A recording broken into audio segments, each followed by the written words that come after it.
believe that better quality talent does deliver better results. I don't think that anybody would disagree.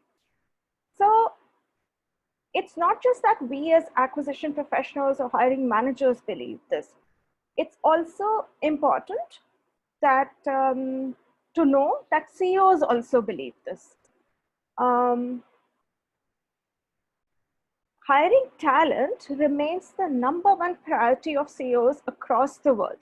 There have been multiple surveys. For example, CEB did a survey, I think last year sometime, and PwC did a very famous viral survey. The report went viral in 2017, which said that the unavailability of talent and skills is the biggest threat to business, as said by CEOs. Now, if that's the significance of hiring and the quality of talent, across the world, we believe that hiring is one of the most important aspects of human resources. I also want to ask all of you, and we'll do a little poll just now. As organizations at the moment, are you all hiring a lot? Let's sort of keep aside these times, the past 6 or 7 weeks with COVID and the crisis that has hit all of us. Are we hiring a lot?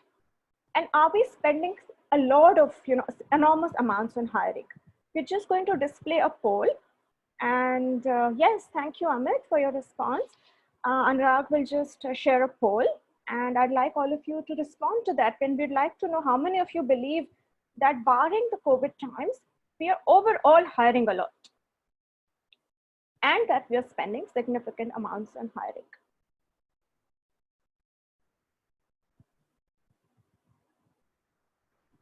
Thank you, Nancy. Anurag, can we have the poll going? Is that possible? Thank you. Yes, that's right. For some of you who are responding, I don't have names. Some of you have a freeze on hiring. Yes, that's possible. Correct.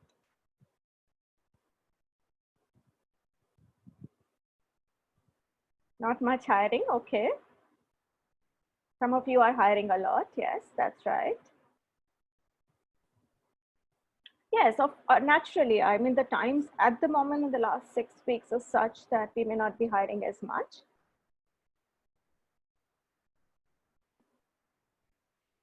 Okay. So I don't think the poll is going to happen, but mostly what I hear from all of you is that other than the COVID times, most of you are hiring quite a lot.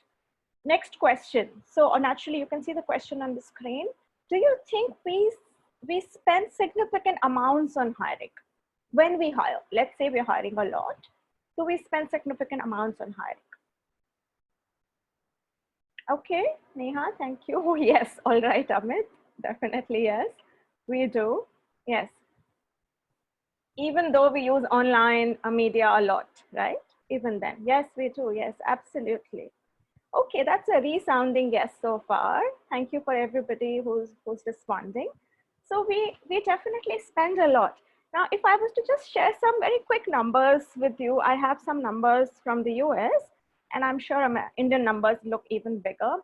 In the United States, last year, they had roughly about 66 million jobs being hired, 66 million jobs being hired for. And the average amount being spent per job in terms of hiring spend was over $4,000. Now, that's a lot of money to spend, right, on hiring. Now, what I'm trying to say here is that, yes, we're hiring a lot and we are spending significant amounts on hiring. I'm sure if you look up, you'd find Indian reports which say the same thing. But how do we really hire? So I'll just tell you a little anecdote. I was speaking to somebody just last week, and he said, I spoke to somebody who has just been hired as the CHRO for a large conglomerate in India. And you know what he told me? He told me that I had 9 rounds of interviews/discussions, but they did not do even one psychometric test or any other assessment. They just did interviews. So this is something I heard, and I'm sure all of you hear this a lot. So what really happens here? If we can move on, Anurag.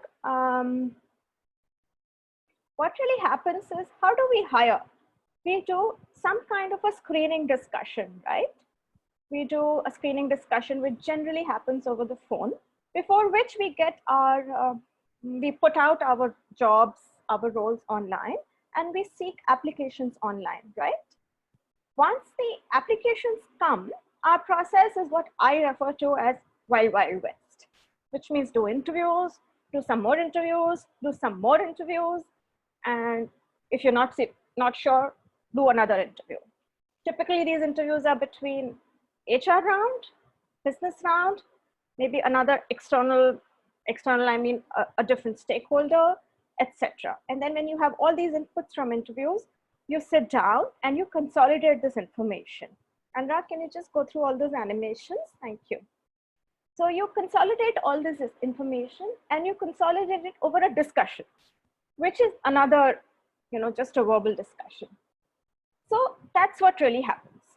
Now, if that's what happens, what I'm trying to say is that, in short, in the last few years, businesses have never done as much hiring as they do today. They have never spent as much money as they do today on hiring. And they've probably never done as bad a job of it as they're doing today. Now, you may think I exaggerate, but I'll tell you, many of you must have heard of Peter Capelli. Anurag, can we just move on, please? Thank you. You must have heard of Peter Capelli. Peter Capelli is the professor of HR at Wharton and has been advising governments other than organizations on HR. So he wrote an article just a few months ago, I think latter part of 2019. And he called this article, "Your approach to hiring is all wrong." In fact, if some of you want, we can send you a copy of that article. You can let us know in the chat just now. What the article talks about is that when the whole structured hiring process started, it started with mostly the armed forces, where the armed forces, when you were called in for hiring, there was a whole battery of assessments, and this whole process was spread over 5 to 8 days. And they would check on various attributes through this battery of assessments. Now he says, now all we do is interviews. And this whole objectivity, robustness of the selection process has probably dwindled significantly. And he also goes on to say in this article that one is, you're not doing a great job of selection. And then you're not even checking people who you're hiring, are they being successful or not? Not successful in the terms of, staying with the organization or leaving within a given time, but successful in the terms of saying, continue to work and have what level of performance productivity are you having? How successful is your candidate after he or she joins the organization? So he says that if we are not, across the world, we are not tracking this kind of data. Now, what I'd like to tell you is that while we all may not be tracking this kind of data, instead of looking at the post-mortem, we can hire for success. Naturally, you're hiring for a role, but really, are you hiring an individual who would be successful in the role?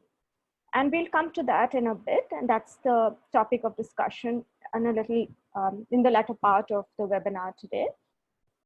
So now, if you look at the slide in front of you, we are saying hiring is, we're not doing a great job. We're doing a lot of hiring. We're spending a lot of money. If we're all of this, why are we not doing such a great job?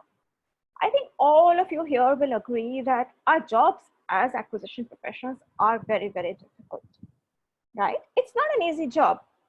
There are various reasons it is difficult. Do you all feel it's difficult?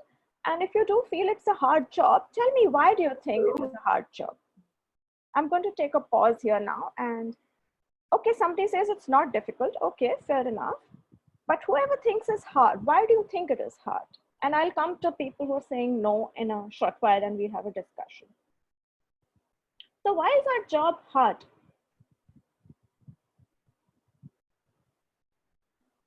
Does anybody feel it is hard? Okay, yes, to find the right fit, that's definitely hard.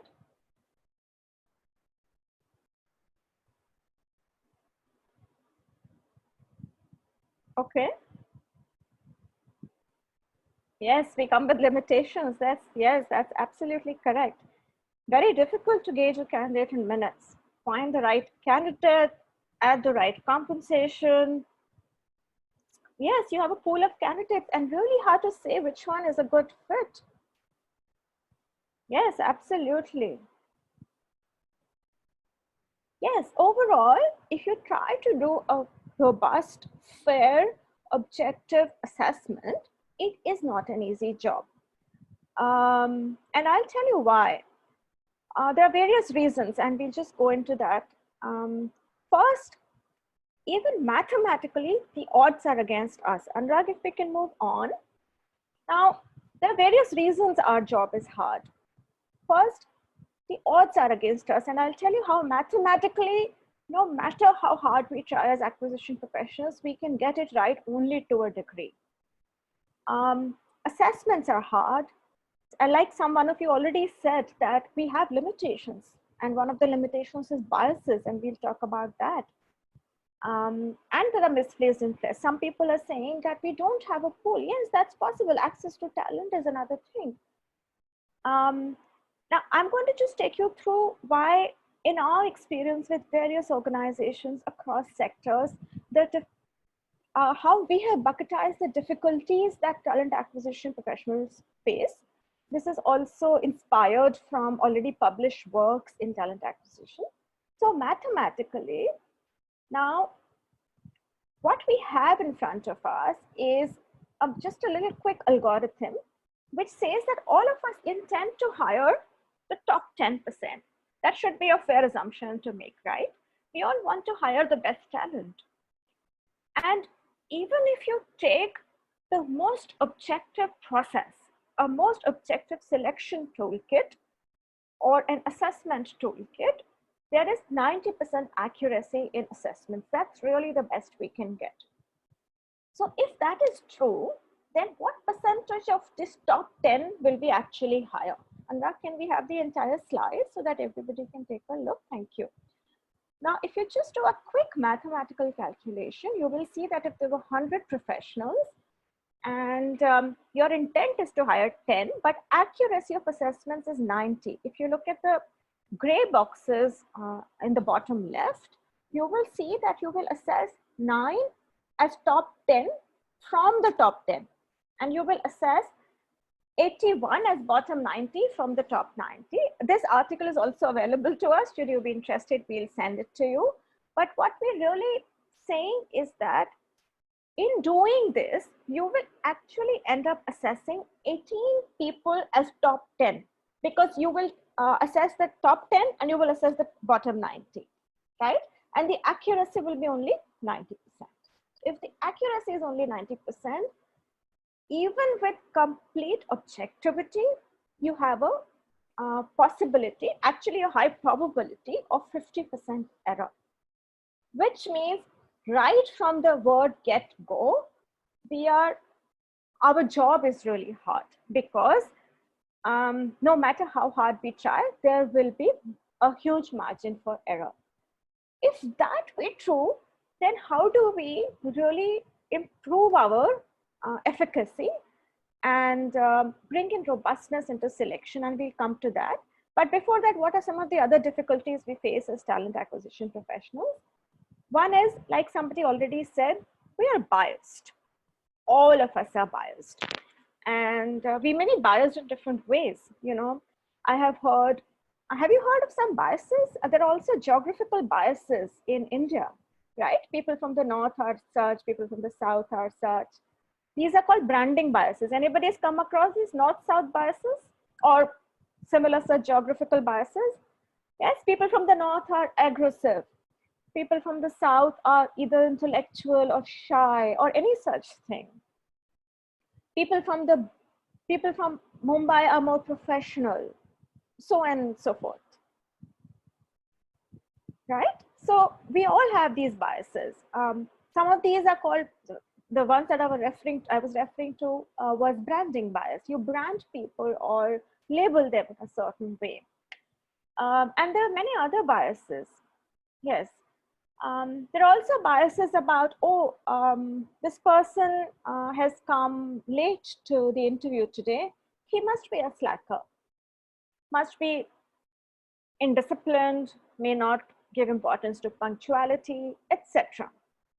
While it is good to have a frame of reference, to make an assumption in the first place without giving the person a second chance may seem unfair, right? Similarly, we have a lot of these biases, and our goal in selection is to steer away from these consciously, right? But the fact that we have these makes our job hard, right? Now, one is the biases. Then there is difficulty in really assessing people, right? Yeah, there. So, you know, there are all kinds of assessments, all kinds of difficulties that you must be facing in actually assessing people. What that means is that you could, you may look at a really wide data. So you may want to look at a wider data, but sometimes you get influenced by one aspect of an individual, right?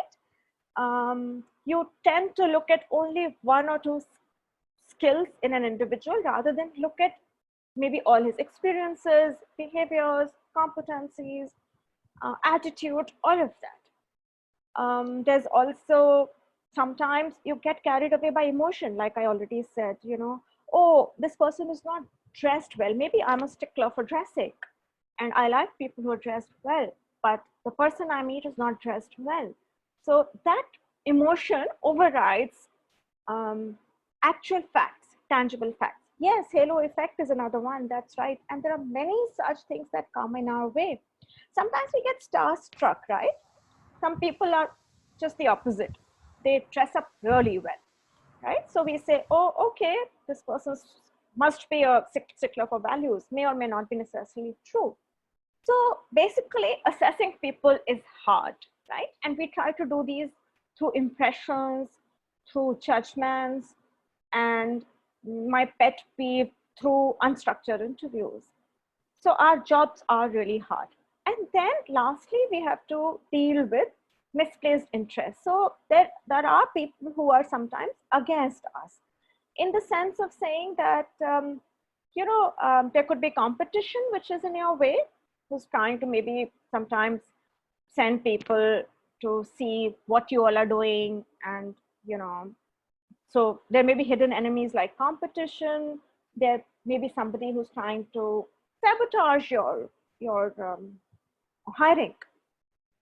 There could be various vested interests which make your job hard. I'm not saying these are pervasive, but it's possible, right? Sometimes in a panel of interview, there could be people who are already biased. So their interests are not misplaced deliberately, but they are misplaced. Or sometimes people want their own kind of people and all of that.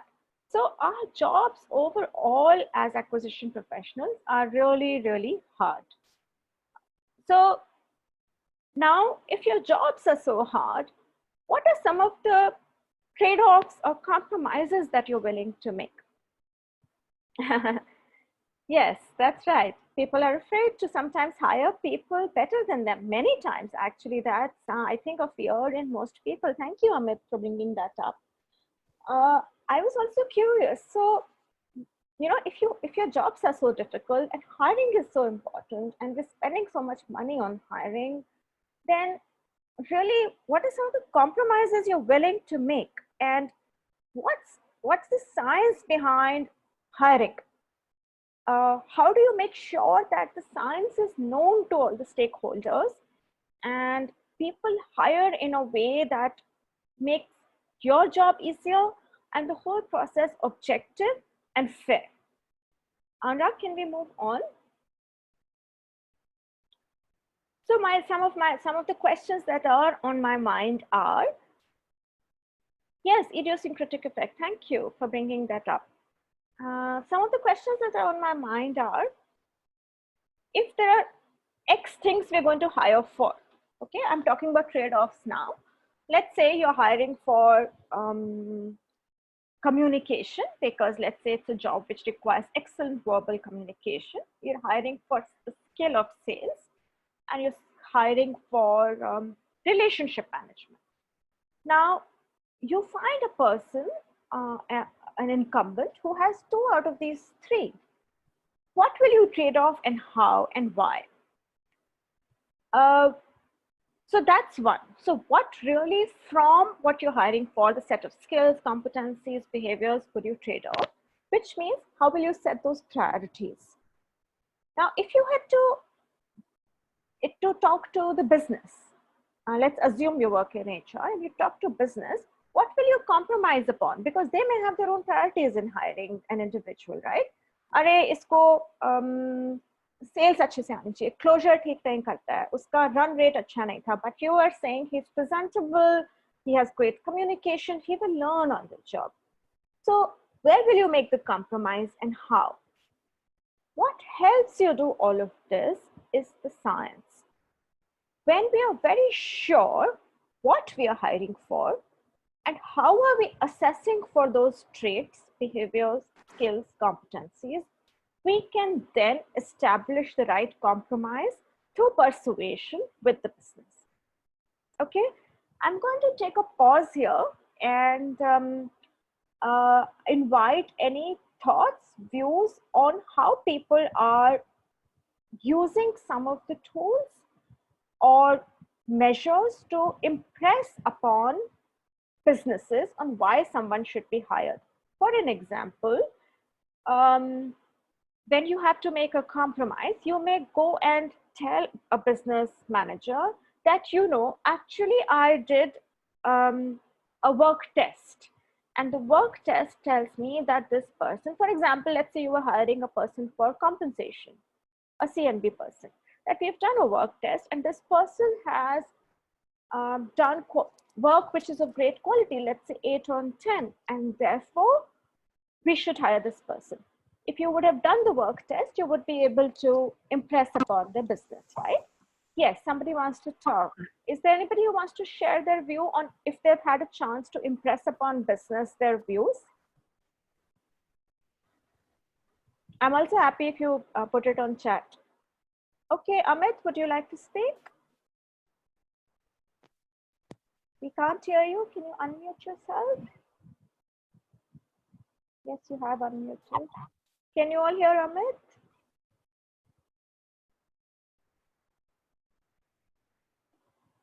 No, Amit, sorry, we can't hear you. No, can't hear everybody saying Amit. Try again. And if your mic doesn't work, maybe you want to chat, put it in the chat. We can't do much about technology these days. It is what it is. I don't think anybody can hear you. Would you like to type it? And anybody else who wants to share their view?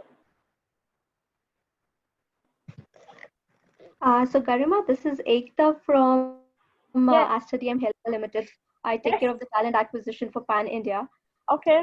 So, recently, one of the hiring which I made it, we have a couple of rounds of discussion which happens from different stakeholders.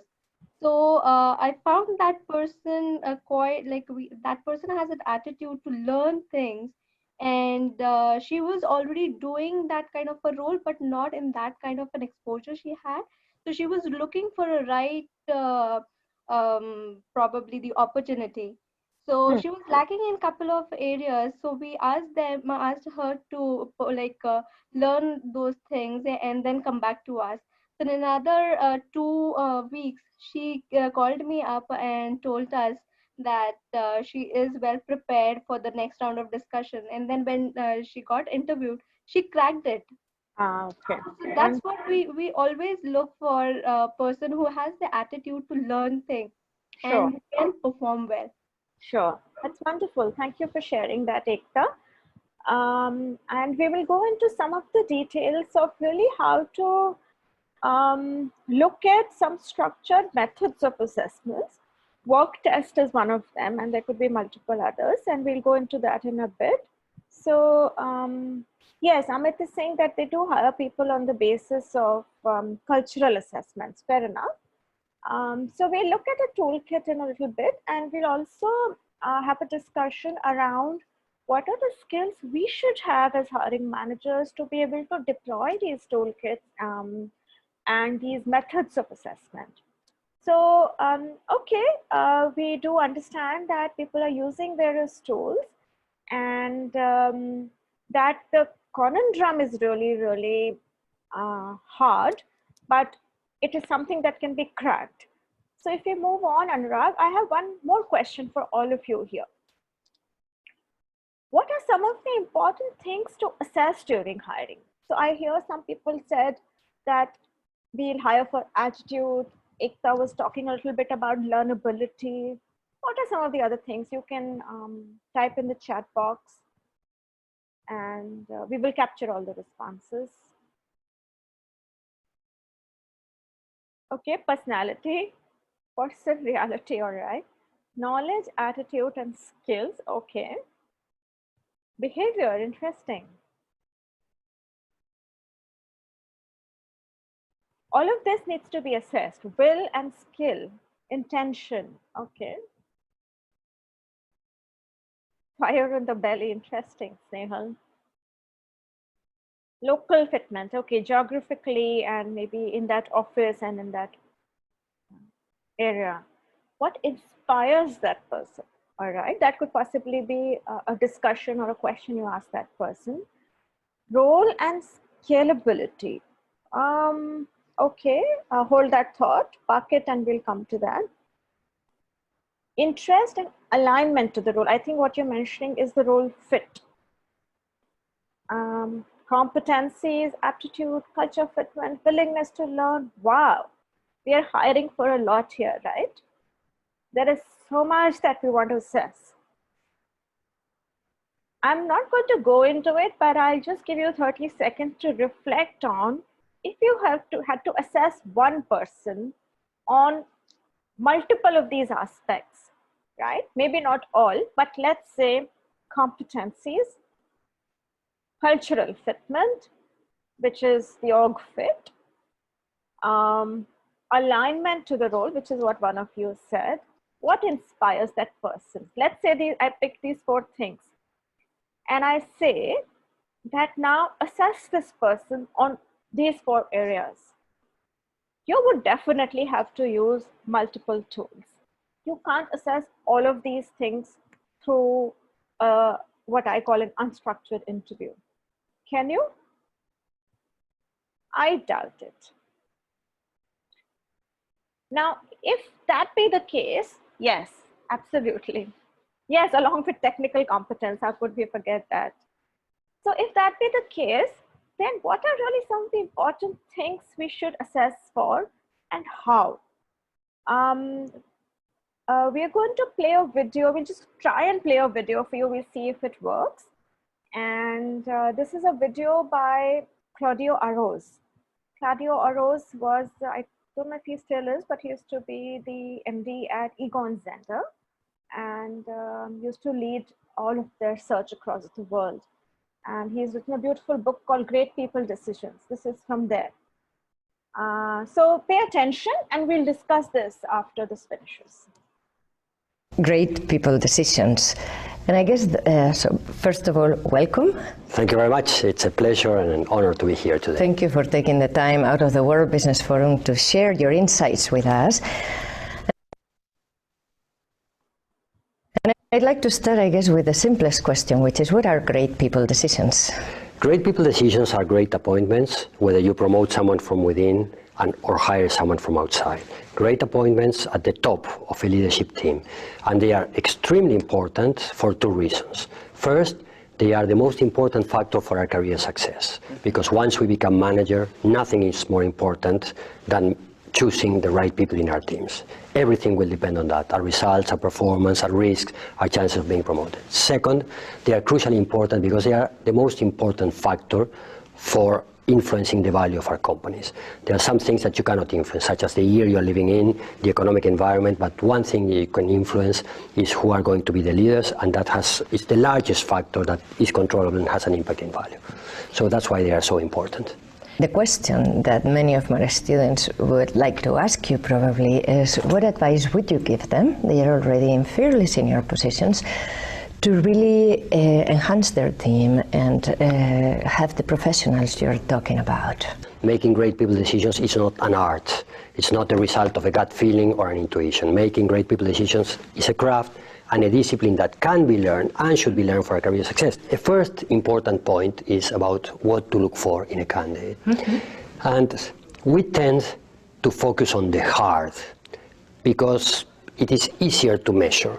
So we overweight the importance of experience and the importance of IQ, traditional intelligence, verbal, analytical, logical type of intelligence, which is highly correlated with academic achievement. Now, all of those things are extremely important, and you cannot hire a senior executive who doesn't have a relevant experience, because the opportunity cost of learning in a senior position is just not acceptable. Then the second step is where to look for candidates. The answer, what research shows, is the best strategy is neither to go outside nor to go inside, but to look at both places at the same time, and to compare the best internal candidates with the best external candidates and appoint the best. And of course, if the difference between your best internal candidate and the best external candidate is not very large, I would still promote from within. And the final step is how to assess people, because that is really the key. Because if you really want to build a great team, you are probably looking, for top performers. Now, by definition, the majority of the people are not top performers. So you really need to be very, very accurate to be able to discriminate these people. But in addition to looking for experience and IQ, educational background, the most important factor is to look for individuals who have a high level of emotional intelligence, in the sense of being masters at managing themselves and their relationship with others. I have a concern right now in the current economic environment, of course, that great people decisions. And Okay, thank you, Anurag, for assisting through that. I'm assuming, or most of you at least, if not all, could hear and watch that. So what Claudio was saying was that it's really important, besides everything else, to be able to assess accurately, right? So what are some of the questions in your mind about what can be assessed? We were talking about that, and Claudio also emphasized that you have to be able to, his view was, be able to assess for emotional quotient, right? So just like emotional quotient, what are some of the things that are in your mind about what could be assessed? If we can just display the slide, Anurag, that would be helpful. Those are just thought starters for everybody. Thank you. So you all said this earlier, and Claudio also said this in a different way. And you all said that, should we be looking for potential, for example? What about values? Some of you were talking about org fit and cultural fit, checking for a fit. Yes, right. How much does team matter? He was saying it's really important to find people who can take other people along, who can build relationships, etc. So we need to be able to assess for all of these things and many more. Now, if I were to put this all together, to just very briefly share with you what science says on what are some of the big items we should be looking for level-wise. Then if we move on, Anurag, I can tell all of you that at the top executive level, potential matters a little bit less than experience, values, EI, and IQ. EI being emotional intelligence. That's because, as you can imagine, top executives have already in one way or the other displayed their potential in the form of performance. Now, science also says that at the entry level, which is what is addressed as professionals in this diagram, obviously what is less important is experience, and for junior and senior managers, which is including middle managers, all of these 5 items are important. If that be so, and you have to hire for all of these things that you all said, you said culture fit, org fit, willingness to learn, etc. And if we have bucketized them into values, EI, IQ, potential, and experience, then really, how do you begin your selection process? So I'd really be very curious about what happens in your organization when a mandate comes saying now we need to hire for an X role. And I'm assuming it comes to you mostly from business, or if somebody leaves. So what's the first step you do? I'd like all of you to maybe type in the chat and we can quickly look at all the views. What's the first step?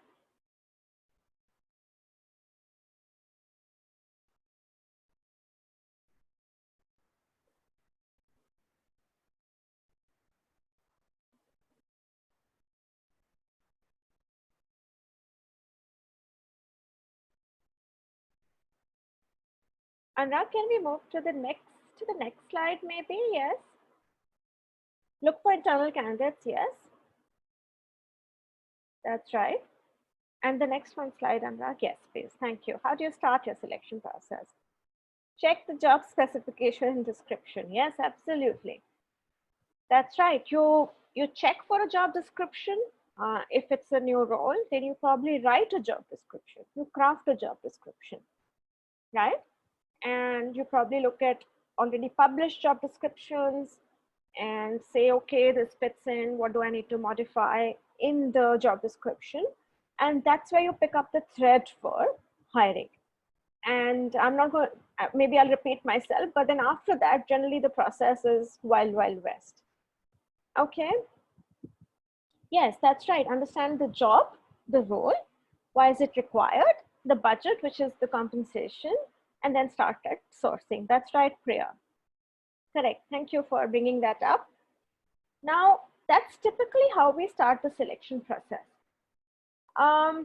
What we do is we promote, propagate a concept called success profiling, vis-a-vis or as in contrast to the job descriptions.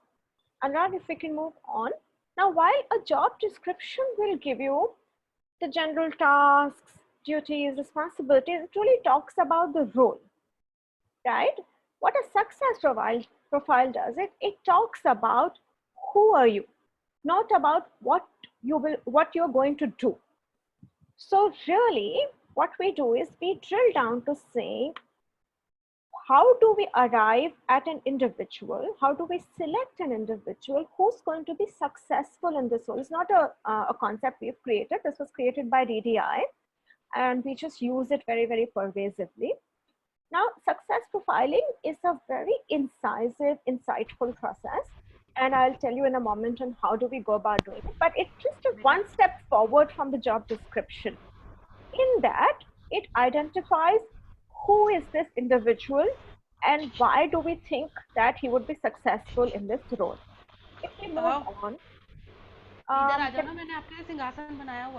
can I request everyone to put themselves on mute? Thank you. Okay, Anurag, if we can move on. As I said, this whole concept of success profiling was given by DDI. What it says is that what is important in a role is the interlinkages of ability, technical expertise, behaviors, strengths, and experience, and to be able to assess whether this individual, who is this individual who displays most of these, and therefore will be able to, there's a high probability of this person's success in this role. Vis-a-vis saying, what's the role and let's start hiring. What's the job and let's start hiring. How this manifests in a work situation is that, if you move on, Anurag, what you do is, when you get a role saying we have to hire for this, the process is that you would obviously study the existing job description or best, available job descriptions. You also try and understand the, if there are any frameworks, which is behavior frameworks or competency frameworks available to you. You then, very importantly, speak to all the significant stakeholders in the process. So if this is let's say you're hiring someone, I'll go back to the same example in compensation. So who is this person going to work with? And not just the direct reporting manager, but cross-functionally. Speak to them. Get some understanding of what their requirements and expectations are, and what are their measures of success for this person. Naturally, you will already define the skills and knowledge, like somebody was saying earlier, that you hire for knowledge, skill, and attitude. You will define all of that, but also define what will be the success measures or the outcomes or the KPIs for this role, and map those to the behaviors or competencies that you're hiring for. I would recommend behaviors because those are just easy to assess. And then draft a whole document which talks about, and this doesn't have to be a long document, and I will show you an example. Really draft a document which says that we understand that these 5 are the requirements in terms of job, but these are the 3 or 4 top behaviors, 1 or 2 top technical skills that we are hiring for, and this person should be able to succeed if he does these 2 or 3 things in the organization. If we can show the example, Anurag, that would help everybody to understand a little bit better. The next slide. Yes, please, that one. Yes, thank you so much. So here, now, very quickly, you can probably not see it very, very well, but we'll be sharing the presentation with you, as we will also the recording of this webinar in an email. So you will have all of this with you. This is a sample success profile for a compensation person. What it really, how it distinguishes itself from job description is, it says what I bring to the job and what will make me successful. If you clearly define that, and on the right side you see that we are then being able to say what exact questions am I going to ask in the behavior event interview, or what tool am I going to use to assess for these things. What I bring to the job, let's say analytical skills, and what will make me successful is effective, let's say, creation of the Excel sheets or whatever tool you work on in compensation, right? So the difference is that we have mapped it to the deliverables, and then we are looking for the behaviors and skills that would aid this person in being successful. Okay, so we start with this process. How this goes forward is that everything that you see on the right, what I bring to the job and what I have done, is then assessed through a tool. So if you were to assess, for example, for analytical skills for a compensation person, you would probably not be doing this through an interview. You'd probably be doing this through a work test, actually giving them compensation data or a simulation, and they actually doing that and showing you not just the Excel cuts, but also insights, right? That would be assessing analytical skills. Now I'm going to move on to the next slide and then ask you how you all do it. So in just going back very quickly, these are some of the tools. If you see the steps of the selection process on the right, those are some of the tools you can use in assessing for various things. So if you had to assess for experience, you would naturally look at the resume carefully, read it carefully. You'd probably use the behavioral event interview.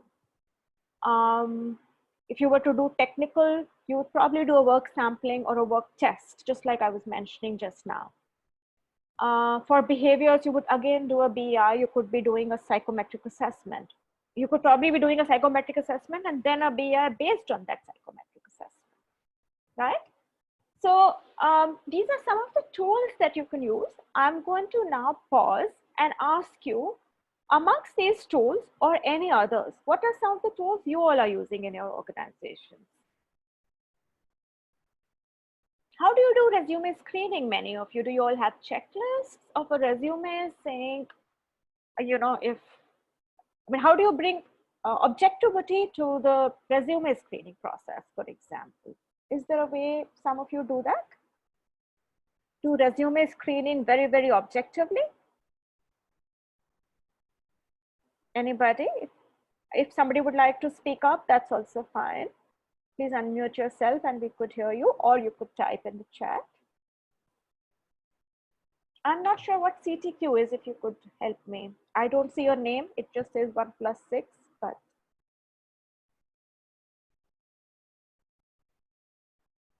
Ah, okay. You have parameters for screening. Fantastic. That's really nice. I'm assuming this is for screening the resumes, because that's what I was asking. Okay, if it is, that's fantastic. How about some of the other tools other than resume screening? Psychometric assessments, okay. Simulation-based assessments, okay. Something like a situational judgment test or actual work simulations, okay. Yes, thank you, Preeti, yes.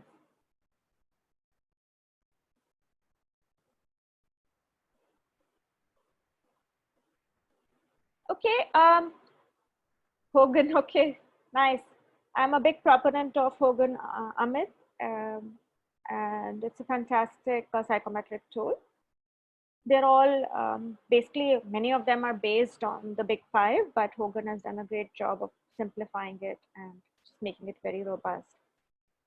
Okay, resumes are screened against the job requirements, role and experience. Okay. So the submission that I'm trying to make here on resume screening was that we need to be able to bring as much objectivity as possible in a situation, even on resume screening, and that's possible by creating a checklist. And similarly, all of these things on the right on the screen help you create a thought through selection toolkit basis the success profile you've created. You know exactly what you're assessing for and how you are assessing it, right? Now, if you've done that, the next question that I have in mind is that on using these steps or the tools, how many of us as hiring managers, as well as from business, are skilled, formally skilled on these? So how many of us have learned how to do a BEI, how to do a structured interview? Or is it that we've just learned it on the job? And this is not for all of you as individuals, this is for all of the people who hire in your organization. Do you think many people go through interviewing, skilling workshops or BEI workshops, get some inputs on how to design work assessments, etc.? So where are we on skilling in our organizations? I'm assuming if I ask if it is important, everybody would say it is important, right? So I'd just like to know from all of you. Is it something that we do not really skilled? Okay, overall in the organization? Okay. Not formally, yeah.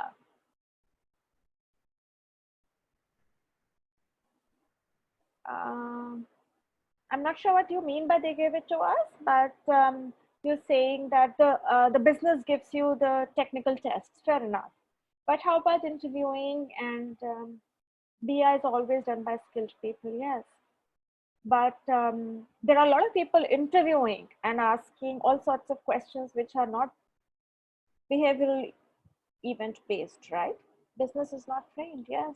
I agree with you many a times. That's a thing that comes in our way to be successful as talent acquisition professionals, that business folks are not trained or skilled on hiring or interviewing. Yes, and it is their responsibility to interview, but they're not skilled. So that also comes in our way. And I think it should be our endeavor to fix that and help them get skilled on this. Okay, so that's interesting. And I wouldn't say it's new information, but it's really important information. Okay, so if that be the case, I'm going to quickly move on to what is the validity of some of the selection techniques. And just so you know, this is just some science, and if we can move on, some research-based information on saying what some of the tools you could possibly be using, and they would be very valid. So you could be using work simulations, you could be using ability tests, interviews. The big point in this slide is that try and avoid non-behavioral interviews. And if you make a toolkit or a group from these sets of assessment, make one set for every role, then the validity of the hiring process just skyrockets. So if you use 2 or 3 tools together, then it is really, really powerful. That's what you could do. I'm going to very quickly move on in the interest of time to the last and very important thing, which is candidate experience. I'm sure all of you are doing something about this, but it's also something that we miss very, very often. So you should be able to respond to, basically candidate experience is really important. There is no doubt about that in our minds. I know somebody in my circle who every time does an interview, it has a feeling that this person may not go ahead. At the end of the interview says, you know, if you're shortlisted, we'll come back to you in 2 working days. If you do not hear from us, please assume that this is not going forward. I am happy if you want to follow up, but we would definitely, if you're shortlisted, we'll come back to you in 2 days. That's one way of giving a closure where there is no ambiguity. The point I'm making is that the closure is important because it is because you're then representing your organization. You don't want one candidate not being answered and an unhappy customer of your product for life, right?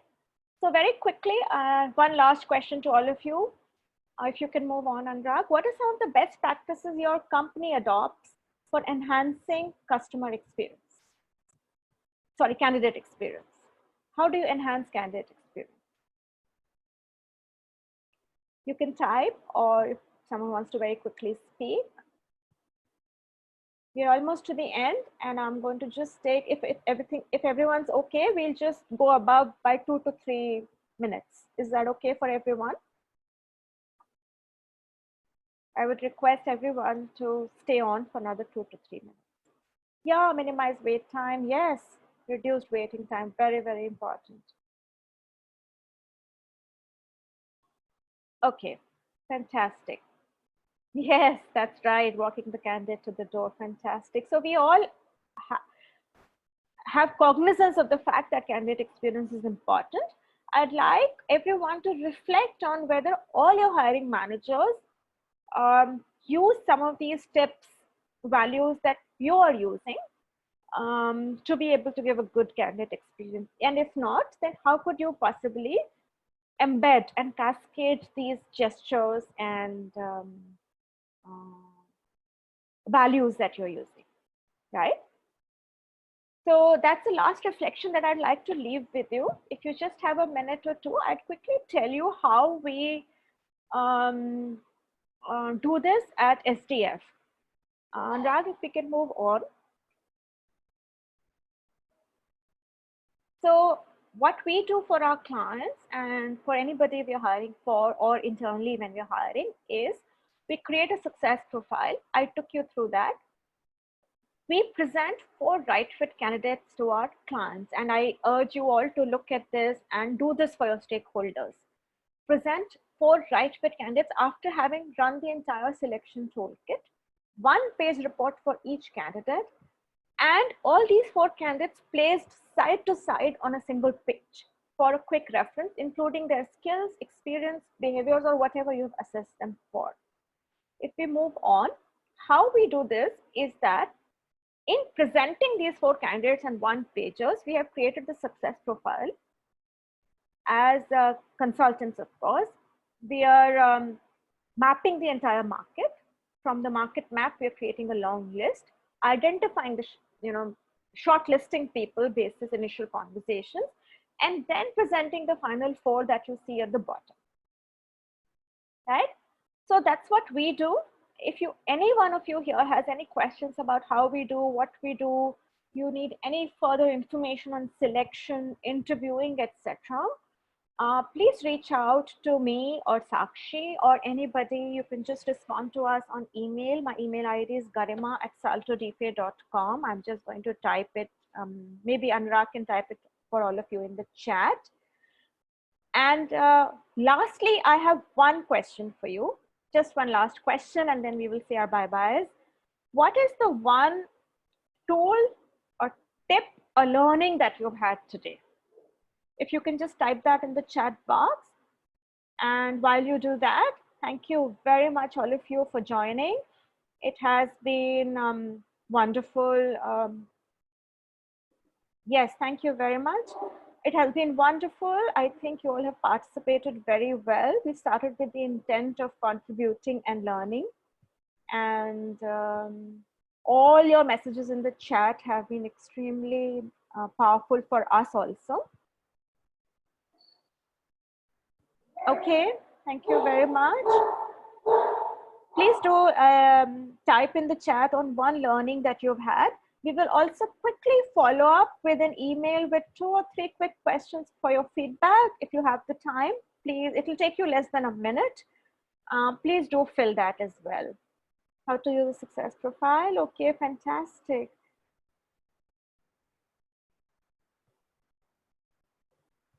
Thank you very much. Thank you very much. We are 3 minutes above, but thank you for your patience, for joining us today. Have a great day. Keep learning and keep contributing.